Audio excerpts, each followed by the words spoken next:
अस्सलाम वालेकुम बच्चों, कैसे हैं आप? ठीक है।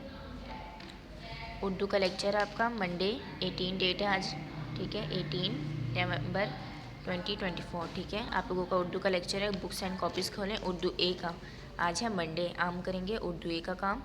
उर्दू ए के काम में हमने करना है कायदे आज़म मोहम्मद अली जिन्ना। हमने यूनिट पढ़ लिया था, कायदे आज़म मोहम्मद अली जिन्ना का यूनिट पढ़ लिया था। अब आए आप पेज नंबर 21 पे आ जाएँ, पेज नंबर 21 पे आएँ। ऊपर देखें आपके लिखे हुए ख़ास अल्फाज। आप लोगों को पता है ना हम ये ख़ास अल्फाज किधर लिखते हैं।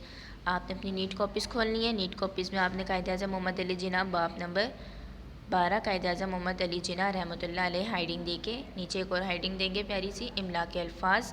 इमला के अल्फाज में आप ये लिखेंगे 6 वर्ड्स। कौन से हैं पढ़ें? शफ़क़त, नरमी, शख्सियत, इस्तकबाल, वतन, क़यादत, ठीक है। ये 6 वर्ड्स मीनिंग है। आप लोगों ने 6 इमला के अल्फाज हैं, आप लोगों ने अपनी कॉपीज़ में लिखने हैं और याद करके भी आने, ठीक है। जिनका प्रीवियस काम नहीं कंप्लीट वो अपना लेक्चर्स लेके वहाँ यहाँ से कंप्लीट करें और कल हमसे आके चेक करवाएं, ठीक है। और आप लोगों ने ये याद भी करने हैं। ओके, अल्लाह हाफिज़।